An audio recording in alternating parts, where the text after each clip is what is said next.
Hello ladies and gentlemen, and welcome back to another battle replay. Today we are playing Vampire Coast versus Lizardmen, or some of the new Lizardmen units anyway. But I'm rocking Count Noculus here. Now this is actually a really cool battle because basically in this battle we've got two of the most tankiest lords in the game. Count Noculus, of course, a very cool lord. Very tanky. I mean, he has had a number of nerfs since the game's actually, well, when he came out. But yeah, he's still really strong and arguably still one of the most tankiest lords in the game. But basically, my strategy for this game was, well, when you think of Vampire Coast, what do you think of? You think of gunpowder, you think of, you know, holding back and letting your artillery do the work. Well, boys and girls, you know, that isn't how I roll. I decided this time to bring the fight to the Lizardmen, and we have two Rotting Leviathans. Now, Rotting Leviathans are arguably, in my opinion, one of the coolest units. I mean, I gotta say, Vampire Coast are my favourite faction in the game. You know, above all others, I love Vampire Coast. Some of the units are just so cool. But of course, the Rotten Leviathan here, a nice big crab and lobster, you know, bit of a sexist being going on here, making this creature. But pretty much 150 base armor, really nice. These guys, the problem with these guys is they just never seem to do much work in battle. But, I mean, like, I decided to take two of them because I thought, you know, usually what Lizardmen people would do is they'll try to, you know, duke you out with skinks and stuff like that. But, yep, I've got two of them, and we're going to be bringing the fight to the Lizardmen, of course. I've got some zombie pirate deckhand mobs, a couple of banshees. We also have the black spot, very good in this matchup. Anti-large melee attacks, and they don't have anti-large missiles, but basically if they get into combat with, you know, anything, you know, like a dinosaur, they can basically hold their ground really good. But we also have, just in case, you know, we get a big Dread Sauron coming along, we took some depth guard as well, because of course if the, you know, if a Dread Sauron does come, I actually do need something to shut them down. But, you know, fucking hell, these guys are just their models are so damn cool. Depth guard, arguably my favourite unit in the game. But as my opponent, this is why it's a battle of the tanks, because we have Gorok the White Lizard. Now, Gorok the White Lizard himself is an extremely powerful lord. Well, I say powerful, an extremely tanky lord. Like, he has 100 armor, I believe he has regen as well, but he's immune to psychology, and basically Gorok will not die. So basically, you know, both these armies are not going to basically rout off because their leaders are never going to die in this fight. But, yep, for my opponent, he's pretty much gone the traditional way of dealing with Vampire Coast. Basically, Saurus Wars with shields in the front line to take a lot of the missile fire. Some skinks every now and then. He's got some chameleon skinks as well. Of course, very good at taking down archers. Got some skink cohorts back here. Very good as well, because these guys basically can shove their javelins in. They're shielded as well. Very good units. I mean, like, pretty additional stuff. And he also has the Umbral Tide. Another very good unit here.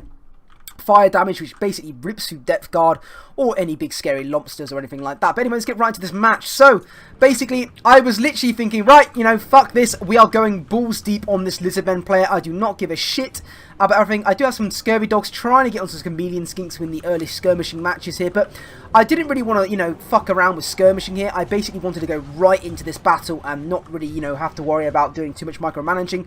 I wanted to go for the full grindy fight here. So we have got a frontline engagement here. We do have Saurus Wars fighting against zombie pirate deckhand mobs, which will lose that matchup because zombie mobs are pretty shit. But, you know, that wasn't, they weren't my main way of killing the front line. I had banshees here to support with the armor piercing, and of course we have the juicy Rotten Leviathan. I wonder if he will eat any Lizardmen over here. Oh, I do believe I send this one over here to come out on this left flank as well, because I wanted to deal with the flanks. But we do have banshees, a Rotten Leviathan, and the deckhand mob. Sort of, this was really good. So you've got the deckhand mob here taking all the damage here. We do get Impenetrable Belt getting buffed here, and Cold Blooded to give these guys some leadership. But basically, it's going very nicely, basically. This is exactly what I wanted. I wanted a really big grindy fight against the Lizardmen.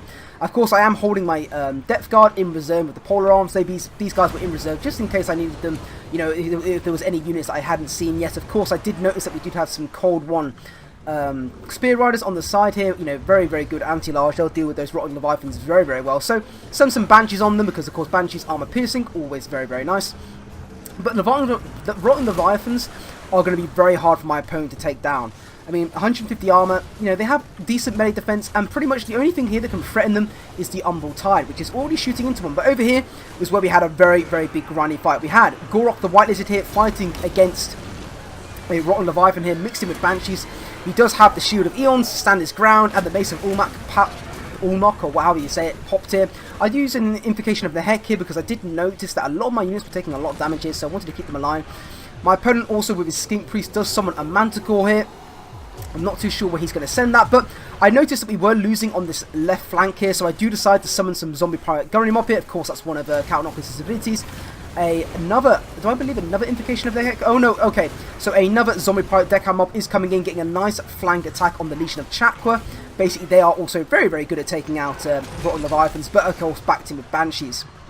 On the right flank here, this other Rotten Leviathan is going to absolutely work on these skinks. Basically, nothing over here can threaten them. Skinks just don't have the AP to deal with this massive monster. I mean, this little crab can literally just charge over all these guys and, you know, basically kill everything. He's doing a bit of a spazzy animation there.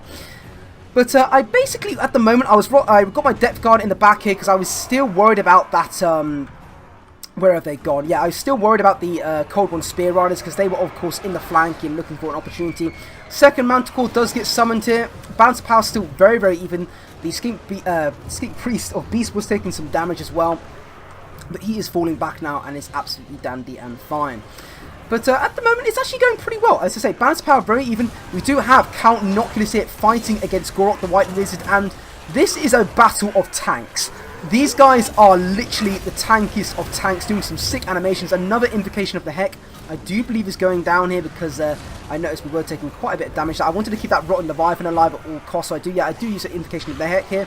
But as I say, Gorok and Count Noculus are not going to die. We have got the Shield of Chakra going down as well. I mean, missile resistance, that can help out with the little damage these little zombie pirates in the back here shoot with their guns.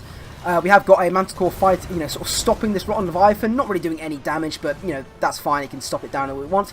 I do have the Black Spot here, still in the back here, and basically they are doing a lot of damage to this Cold One Spear Riders. I was shooting at them all the time while they were over here, and they have taken a lot of damage, but he is coming in, trying to get a nice charge on my Rotten Leviathan here. And if this Rotten Leviathan gets caught out all by this, the cohort of Pack, basically I'm going to get fucked. So what I do here, I bait them in, and I get a really, really nice summon here. So they're coming in, and then I do summon some zombie pirate deckhand mobs, just blocking that in, so both Rotten Leviathans get out of there and unlucky fighting, you know, over here now away from those Spearman Riders, which is fine because they're running into pole arms, which is really, really good for me. My depth guard, though, haven't really seen the light of day yet. I was sort of keeping them in reserve and waiting for an opportunity for them to strike, because if you send them in too early, they're just going to get caught up by the Umbral Tide and stuff like that, and these guys have weakness to fire, so the Umbral Tide can really tear through. But as talking about the Umbral Tide, they have started shooting into these Rotten Leviathans again, and they have bonus versus large missiles, so they will be doing a lot of damage. But Gorok the White Lizard here is in a bit of a pickle. He is caught in by Count Noculus and a Rotten Leviathan, taking a lot of damage. We do have a Flock of Doom going down here. That's pretty additional stuff, doing nice damage here. But Invocation of the Heck can pretty much heal all of that up anyway. As I say, Gorok, though, is getting caught by a giant crab here. He might be wanting to run from this fight because I don't think he's ever used to fighting a giant sea creature of the deep, or two of them for that matter. And Count Noculus here. So Count Noculus and his two bouncers here are pretty much, you know, bullying Gorok the White Lizard here in this corner, which is really good for me because basically Gorok is such a, you know, a hard target to get down. As you can see, look at Gorok here. He is tanking. Well, he's got the physical resistance now, but I mean, he is tanking so much damage from these Rotten Leviathans here, which is just insane because there's two of them. We do have a, I think this is a Lord of the Storm coming down. Not Lord of the Storm. I forget which ability that is that Count Noculus has. It is the Rave Storm. That was it. Rave Storm. Rave Storm coming down there. The Rave Storm did get a nerf as well. Not in this patch, but in the last patch. It's still pretty good ability. But basically, right now, my job was basically to try and keep the Rotting Leviathans alive. I wanted to stay away from the Legion of Chakra, and also his Umbral Tide, and also his Spear Riders, because if any of those units get on my Rotten Leviathans, I have to be very careful. So my opponent did actually have stuff to deal with these Rotten Leviathans here, and you say, look how much damage that does! Another Invocation of Heck going down to answer the Umbral Tide shots, but they do a lot of damage. Still got some Banshees alive over here, and we do still have Count Noculus running away for now. He's running away from Gorok the White Lizard and his Legion of Chakra, but I do charge him back in here. Basically, I saw my opportunity here. I wanted to try and kill Gorok the White Lizard because I thought if I don't kill Gorok, I might not win this match, because if it goes to a grind fight, all that's going to happen is that, you know, Count Noculus is going to be the last one alive, and I ain't going to be to fear and terror out anything. So I knew that I had to kill Gorok the White Lizard here. So we have got a battle between Gorok the White Lizard and Count Noculus. This was a very even fight. Both of them are very, very low. Of course, Count Noculus does have a nice regen. Mace of Ulmak is being popped here, and Shield of Eon, so 90 armor, armor piercing, and a lot of damage going on. But unfortunately, Gorok the White Lizard against Count Noculus, it's you know, unfortunately with this Rotten Leviathan help, Gorok the White Lizard just hasn't been able to sort of take Count Noculus out, and unfortunately will go down here. I mean, he's fought very well here. He is still fighting, but as I say, a Rotten Leviathan does come in, and basically at this point, Gorok is on his absolute last legs here, and the Rotten Leviathan is basically charging him down here. I do believe he does die here. Oh, imagine if we get a sweet animation. If we picked him up and put him in his mouth, that would be sick, but I think Gorok might be a little bit too big for that. And Gorok does... No, he isn't. He's still pushing on here. Oh, no, he is dead. No, Gorok has died. He has faltered to the claw of a crab. But my opponent, you know, it's only a little bit my favourite right now. The Umbral Tide is still alive. We've still got the, you know, the Cold One Spear Riders over here. So, if my opponent can shut down one Rotting Leviathan, he could still do this. He still does have his Skink Priest in here, but it is being caught up now by a Zombie Pirate Deckhand mob. We do have some Banshees coming back here, but they are on the verge of crumbling as well. But as I say, these two Rotting Leviathans have just completely, you know, taken over this match for me. I mean, I don't usually take them, but this time they actually paid off really, really nice for me. And as you can see, pretty much everything else on the field is starting to rout. Of course, the Rotten Leviathans do cause fear and terror, which is very, very, very nice for me. But we do have the Skink Priest routing off here, being chased down by a big Krabby Patty Wabby here. And yeah, unfortunately, he is routing off as well. The last stand here, we've pretty much got some Chameleon Skinks here at the last stand here, but they're not going to be able to do any damage to the Rotting Leviathan. I mean, basically, my opponent here had a really good strategy. His strategy was basically, if I go full artillery, he's going to be able to use the Javelins, the Chameleon Skinks, and the Saurus Walls to just push through the front line and get to my back line. But no, I sort of duped I sort of like, you know, mind gamed my opponent here and went for the full onward attack. I've actually done this one more time. I've done this certain strategy only works, you know, half the time, because usually your opponent will still fuck you over because Rotten Leviathans are shit. But one army that it does really work good against is Greenskins.